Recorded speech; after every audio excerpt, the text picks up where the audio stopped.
Assalamualaikum warahmatullahi wabarakatuh.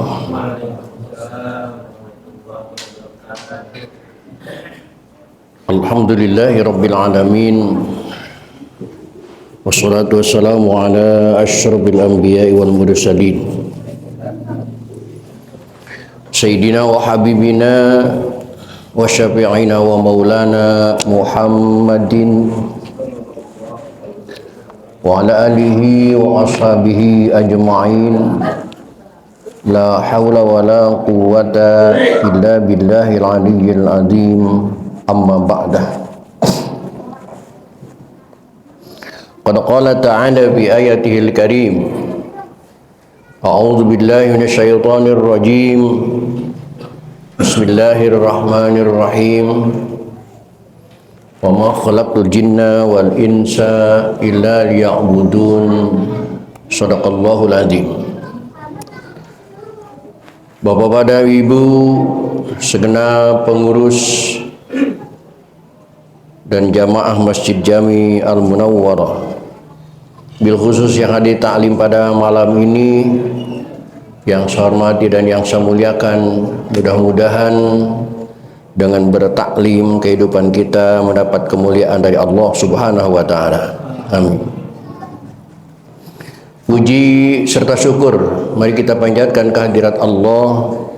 Salawat serta salam mari kita terus sanjungkan kehadiran Rasulullah Muhammad sallallahu alaihi wa alihi wasallam. Hadirin rahimakumullah, kajian kita pada malam ini melanjutkan metodologi fikih dengan kitab Fathul Qarib atau dengan yang tayang di layar, yaitu kitab Tausyekh sebagai syarahnya. Dan malam ini di kitab yang Bapak pegang yaitu di halaman 185. 185 baris kedua dari bawah ada kalimat wa isnani la yughsalani.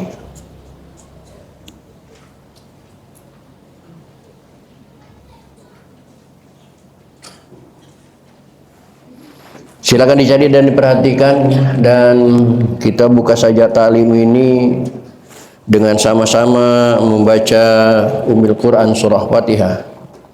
Saya berharap kepada Allah Subhanahu wa taala semoga dengan asbab membaca Fatihah Allah berkenan mengampuni dosa dan kesalahan yang pernah kita lakukan. Amin.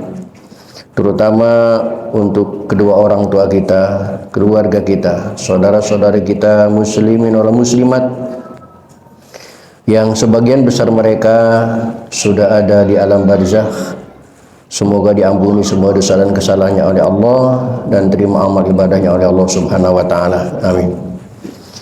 Dan bagi kita yang masih hidup dengan niat akan selalu hadir di majlis taklim, mudah-mudahan Allah berikan kepada kita panjang umur yang disertai dengan sehat walafiat, dihiasi dengan rezeki yang luas, dan keluarga kita semoga menjadi keluarga yang soleh dan solehah semuanya. Bismillahirrahmanirrahim. Rasulillah wa bibarakati mu'alif hadal kitab wa bisiril Fatihah. Bismillahirrahmanirrahim. Alhamdulillahi rabbil alamin. Ar-Rahmanir-Rahim, Maliki Yaumiddin. Iyyaka na'budu wa iyyaka nasta'in. Ihdinas siratal mustaqim. Shiratal ladzina an'amta 'alaihim ghairil maghdubi 'alaihim waladdallin. Amin.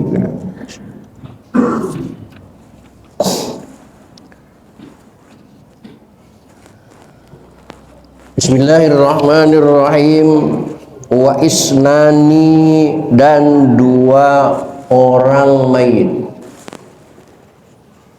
Yang dimaksud dua orang di sini adalah dua golongan mayit.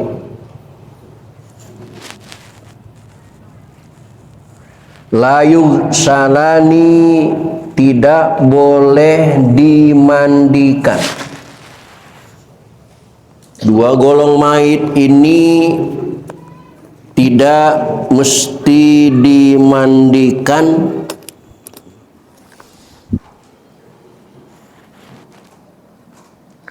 Bahkan wala yusalla alaihim, dan tidak boleh disolatkan kepada mayit.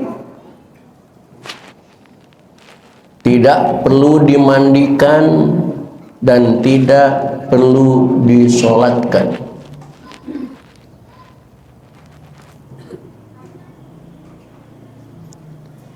Kenapa mayit yang dua golongan ini tidak perlu dimandikan, tidak perlu disolatkan? Karena sudah dijamin masuk surga oleh Allah Subhanahu wa ta'ala. Dan Allah tidak pernah memberitakan satu amal yang bersifat percuma, tidak. Percuma kita sholatkan, percuma kita mandikan, karena dua golongan ini sudah pasti masuk surga.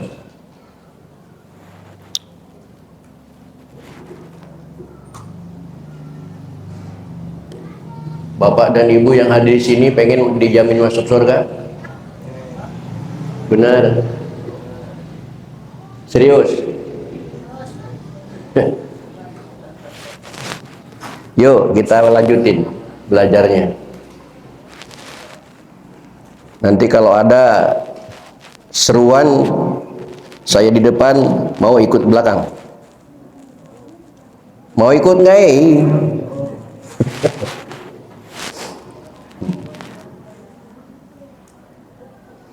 Ahaduhuma, salah satu di antaranya yang tidak perlu dimandikan, tidak perlu disolatkan, bahkan mungkin ya kalau tidak memperhatikan kebutuhan orang hidup, dikuburkan juga nggak perlu sebenarnya, karena sudah dijamin masuk surga oleh Allah Subhanahu wa ta'ala. Di antara salah satunya adalah asyahid, orang yang mati syahid.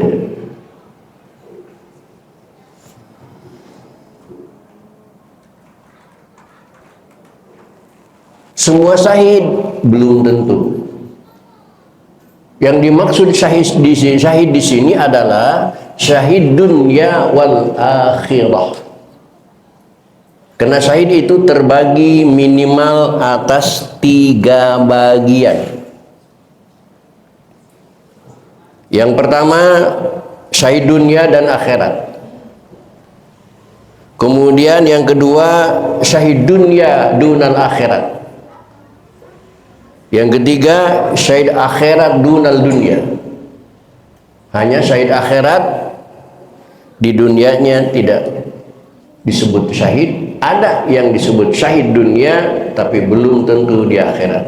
Minimal ada 3. Yang dimaksud di sini adalah syahid dunia dan akhirat. Siapa dia? Yang syahid dunia dan akhirat adalah fi mu'rikatil musyrikin, ialah orang yang mati syahid di dalam medan perang melawan musyrikin. Kayak saudara-saudara kita di Palestina yang mati dibom, yang mati dibunuh dan lain sebagainya. Bapak lihat nggak dimandiin apa enggak? Enggak disolatin, enggak, langsung dikubur.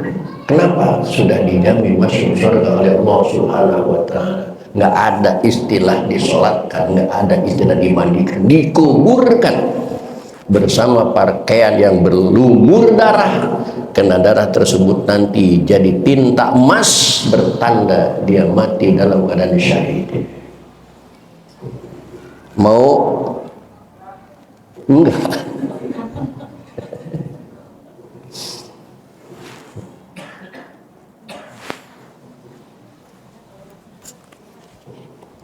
Lihat Bapak dan Ibu di layar. Ail maktul, yakni orang yang terbunuh fi maudi'i harbihim, di tempat perangnya. Maka kalau umat Islam sudah maju, ini kafir ngeri sebenarnya. Kalau umat Islam sudah siap perang, kafir ngeri. Karena jaminan begini, yang dijamin surga itu mati di medan perang, bukan mati pulang ke rumah, bukan. matinya fi maudhi'i harbi, di medan perang mati di situ. Makanya kalau orang sudah, umat Islam sudah luka di medan perang, dia pilihan yang kedua syahid. Tidak mungkin pulang ke rumah diobatin, nggak mungkin. Karena dijaminnya, yang dijamin oleh surga itu mati di medan perang. Nanti pulang ke rumah sakit, itu nggak syahid lagi, nggak syahid lagi. Yang syahid ini al-maqtul fi maudhi'i harbihi, mati terbunuh di medan perang.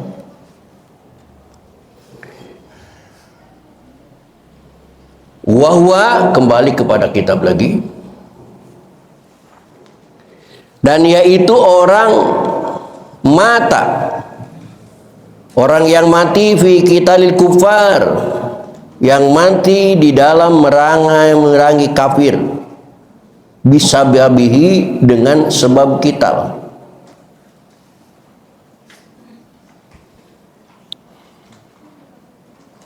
Termasuk syahid adalah orang yang memerangi kafir. Apakah kafirnya banyak, kufar di sini? Atau kalau dilihat di layar, au kafirin wahidin, seorang kafir satu orang. Kita lawan one by one, satu lawan satu. Ternyata saudara kita muslim kalah, dibunuh oleh mereka. Itu juga sama syahid. Syahid.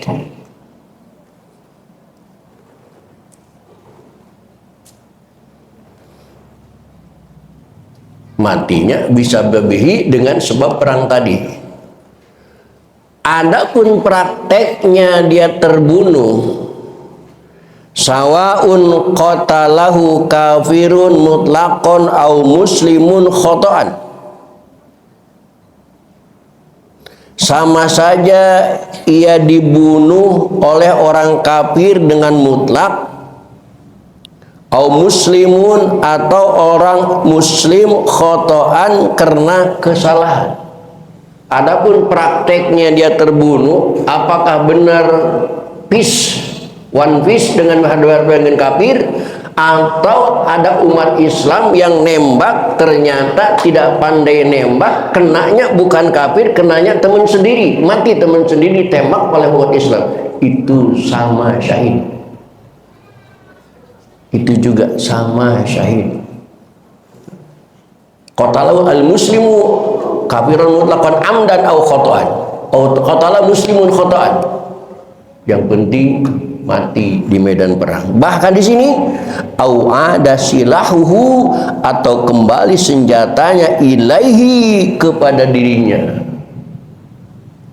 atau melempar bom meledak di tangan, mati, itu sama saja syahid. Yang penting matinya waktu di medan perang.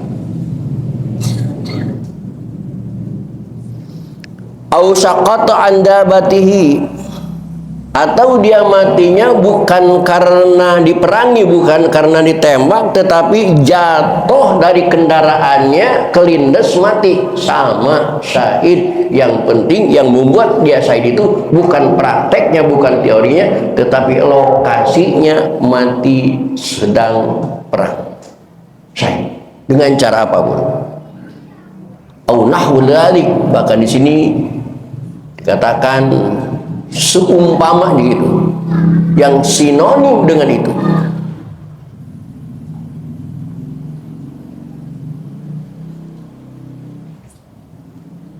Bahkan di sini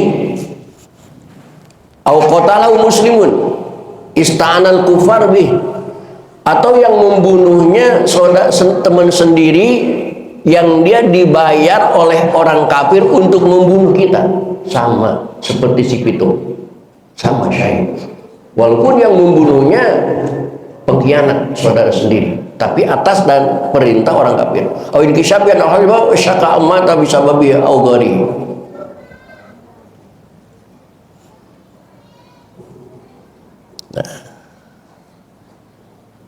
Tetapi kalau dari medan perang kita ketembak, putus kaki kita, putus tangan kita, lalu dibawa pulang oleh ambulan ke rumah, dibawa langsung ke rumah sakit, meninggalnya syahid apa tidak? Yuk kita baca selanjutnya. Wa in mata, maka jika ia mati, dan qida'il qital, sesudah selesai perangnya, sudah tidak berperang lagi karena dia dibawa ke rumah, bijarahatin kena sebab luka, bihi pada waktu perang, yuqta'u bimautihi minha, yang dipastikan kematiannya daripada luka itu, maka matinya ghairu syahidin, maka itu bukan orang mati syahid. Walaupun lukanya didapat waktu perang, tapi dia pulang diobati, ternyata mati juga, maka bukan syahid, karena matinya bukan di medan perang. Maka paling ngeri umat Islam kalau sudah, para sahabat dulu luka di tempat perang udah ngeri, karena sudah dia nekat. Karena kalau pulang pun mati tidak syahid, mendingan mati di medan perang, karena jaminannya surga dari Allah Subhanahu wa ta'ala. Bil azhar wa kadza, dan begitu pula lau mata, jika ia mati fi qitalil bughati, dalam memerangi orang bugot. Dan begitu juga tidak termasuk mati syahid kalau seseorang mati bukan memerangi kafir, tetapi memerangi bugot. Apa bugot? Penjahat jalanan, perampok, pembegal, yang notabene lihat di layar min muslimin, agamanya sama-sama muslim, ghairu syahidin, maka dia tidak mati syahid.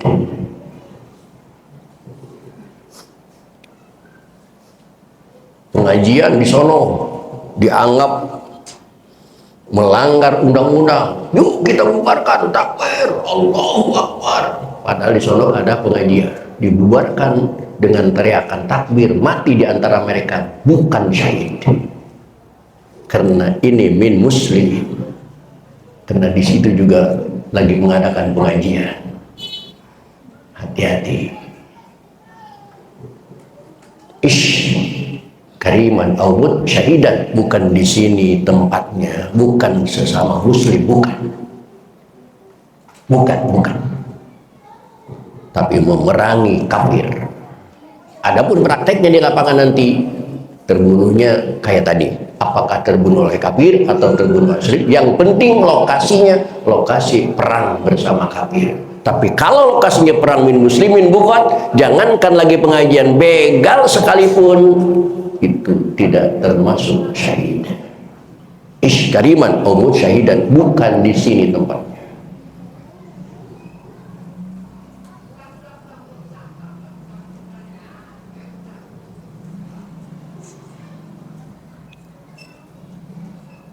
Au mata fil qital,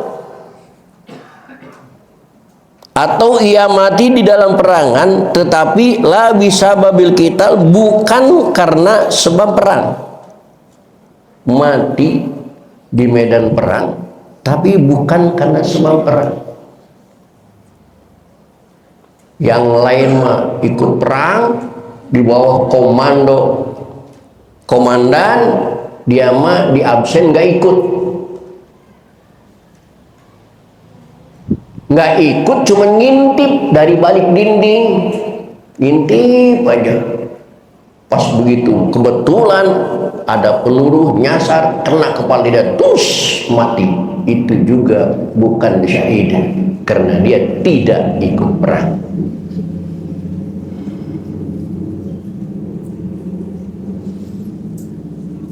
Itulah syahid dunia dan akhirat.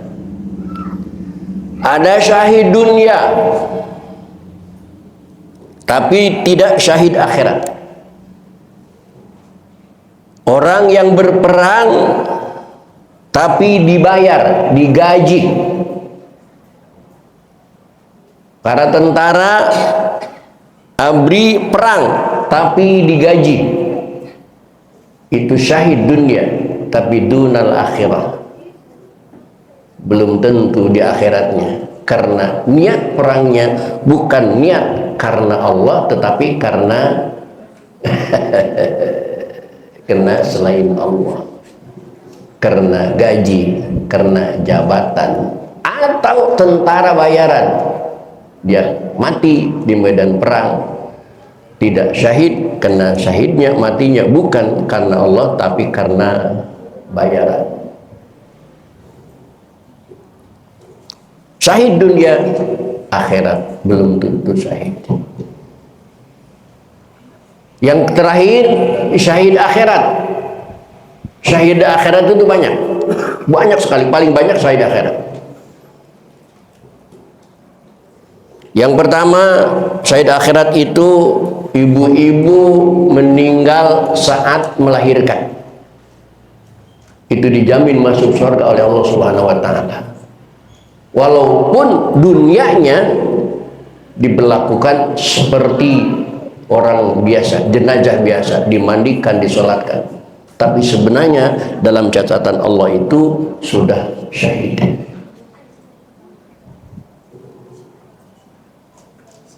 Atau orang mati dibunuh, dizalimin, dia tidak ngelawan, itu juga syahid.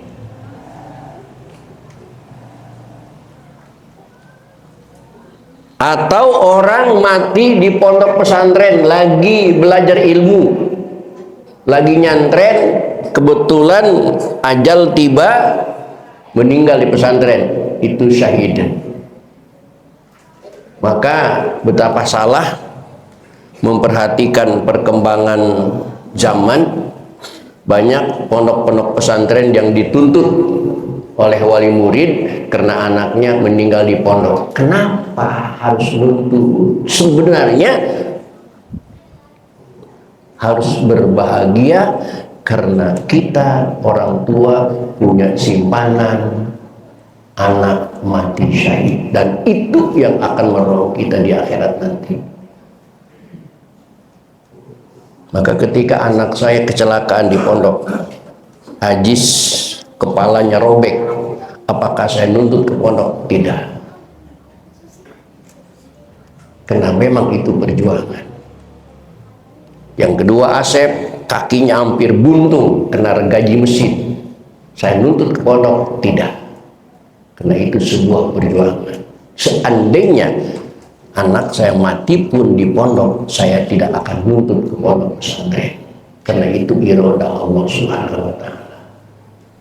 Kita sudah yakin mati hidup itu urusan Allah, dan tidak ada pondok pesantren yang menyandangkan program membunuh anak didik, tidak ada. Adapun kenakalan remaja di pondok pesantren, kenakalan anak-anak di pondok pesantren normal seperti kenakalan biasa, dan itu sama sekali tidak diresmikan oleh pesantren. Kenakalan itu di luar kendali yang namanya anak banyak. Jangankan di pesantren Pak, kontor sekali masuk 5.000. Ini ngurusin bocah di masjid aja, berapa orang bocah muslim, kan nggak mampu gitu.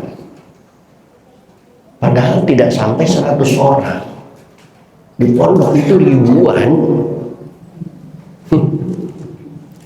Mustahil bisa diurus. Maka ketika anak meninggal di pondok pesantren, itu memang sudah takdirnya meninggal di sana, nggak usah nuntut. Karena kalau kita nuntut ke pondok pesantren, bisa saja kesyahidannya digagalkan oleh Allah Subhanahu wa taala. Karena kita termasuk orang yang murtad, tidak menerima takdir Allah Subhanahu wa taala. Tapi Gontor lebih cerdas. Sebelum semua terjadi, orang yang masuk Gontor itu sudah tanda tangan beberapa lembar. Maka dituntut bagaimanapun Gontor nggak pernah kena tuntutan.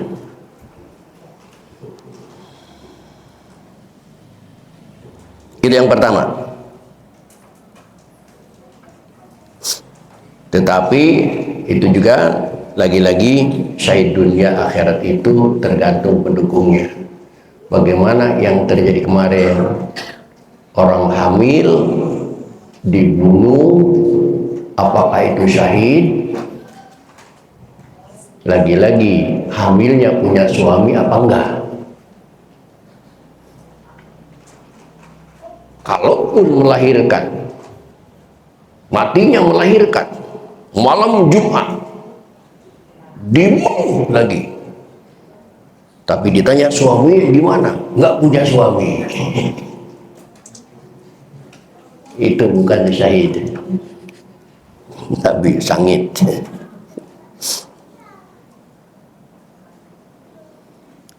Kalau itu mungkin kita sering dengar ya, syahid nggak boleh dimandikan. Nah, yang kedua ini yang terjadi yang jarang kita tahu.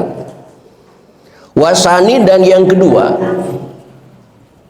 yang tidak boleh dimandikan dan tidak boleh disolatkan, cukup dikafankan dan dikuburkan adalah asyiqatu, ialah bayi keguguran.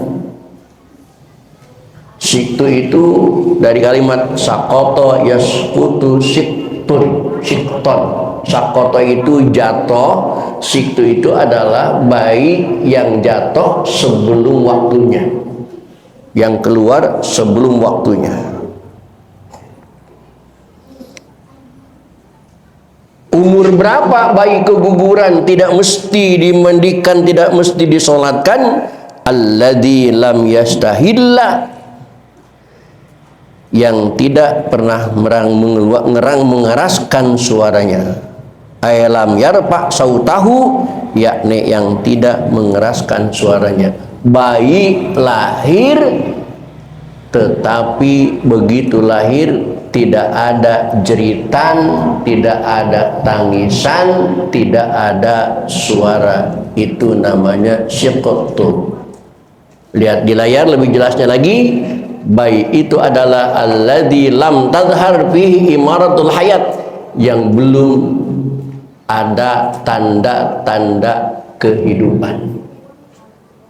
Berarti bayi yang keguguran di bawah 4 bulan. Karena di bawah 4 bulan dia belum hidup, belum nufikha firruh, belum ditiupkan rohnya oleh Allah Subhanahu wa taala. Karena ditiupkan rohnya itu di atas 4 bulan. Di sini katakan lam yastai ay lam yarfa sautahu sarikhan walam yaqtalij walam yatanapas, belum napas, walam yataharrak, belum bergerak, walam yadkhul khulqahu, dan belum jelas bentuknya. Fala tajuzu salatu alaihi, maka tidak boleh disolatkan, bahkan wala tasihhu, dan tidak sah salatnya. Li annahu jumadun walakin yajuzu ghuslu sawan balagh 14 fasaidan aula.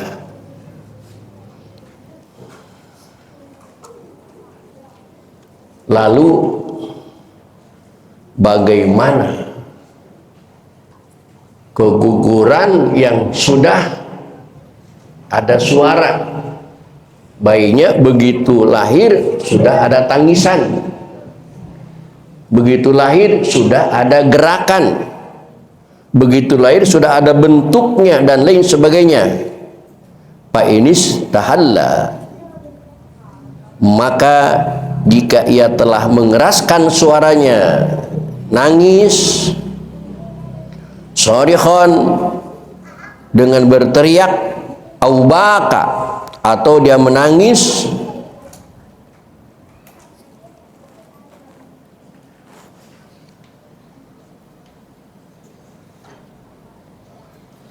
awakhtalaja, atau dia bergerak, au tanafasa, atau dia sempat bernapas qoblan fisolihi, sebelum lepas dari rahim ibunya, dia ada gerakan, ada suara, ada napas, walaupun setelah lepas dari rahim ibunya sudah mati, tetapi sebelumnya sudah ada gerakan, mungkin gerakan yang waktu di perut dan lain sebagainya, maka fahukmuhu, maka hukumnya baik itu kal kabir, sama dengan orang tua. Jadi batasannya dia hidup atau belum. Karena bayi itu prosesnya 40 hari di dalam rahim ibunya, dia benda cairan sperma. Selama 40 hari itu sperma dikandung oleh rahim. Masuk 41 hari dia berubah menjadi darah. Selama 40 hari yang kedua dia berubah menjadi darah. Semakin kental, semakin kental, semakin mengeras. 40 hari, 81 hari dia sudah berubah mula-mula menjadi daging. 40 hari, selama 40 hari dia menjadi daging, dari lembek mengeras, mengeras dan mengeras yang sampai membentuk. Nah, 40 hari kemudian baru nufikha fir-ruh, ditiupkan baru ruhnya. Berarti bayi itu bergerak, ditiupkan ruhnya setelah melewati proses 3 kali 40 hari, berarti 4 bulan. 120 hari lebih baru bayi itu bergerak. Di bawah 100 hari tidak ada bayi yang bergerak, tidak ada kandungan yang bergerak. Saya baca cuma di sini, kebetulan saya belum mengalami ini. Bener enggak Bu? Bu, bener enggak? Sebelum 100 hari bayi tidak bergerak, belum, bener enggak? Hah? Iya. Kok malu-malu jawab? Pengen kayak saya, nggak ngalami itu. Nah itu prosesnya. Wasiktu, maka ibu-ibu jangan macam-macam sama ustadz ya. Ustadz mengaji kitab, rahasia ibu ada di kitab semuanya. Jangankan hamilnya, ibu selama mennya, ibu selama sucinya, ibu semua ada di kitab Bu, semua ada di kitab. Maka ibu jangan macam-macam sama ustaz, ketahuan kedalamannya.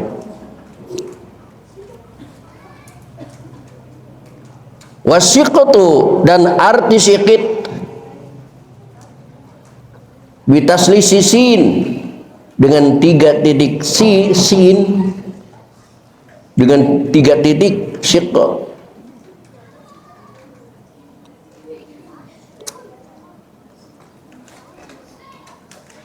Al-waladu, yaitu bayi, an-nazilu, yang lahir, qabla tamamihi, sebelum sempurna kehamilannya. Yang dimaksud kata-kata siqatu adalah bayi yang lahir sebelum sempurna masa kehamilannya, maka disebut siqatu, artinya keguguran.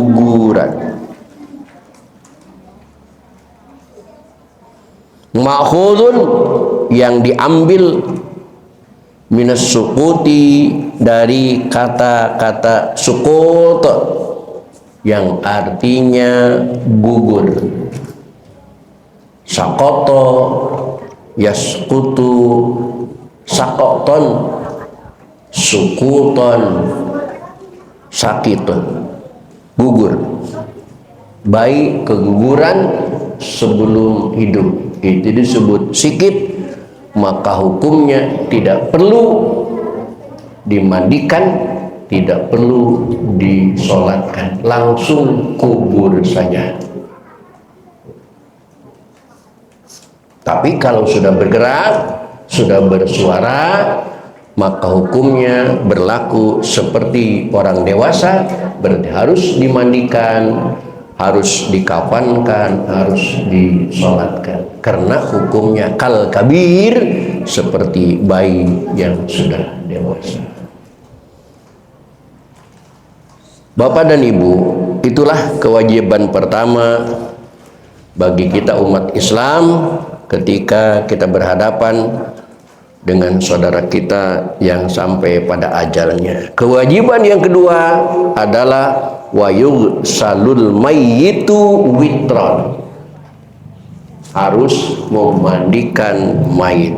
Bagaimana juklaknya, bagaimana tutorialnya memandikan mayit yang diajarkan oleh Rasulullah tercatat di dalam kitab ini. Insya Allah malam Jumat yang akan datang kita akan bahas bersama-sama. Untuk malam ini cukup sampai di sini. Assalamualaikum warahmatullahi wabarakatuh.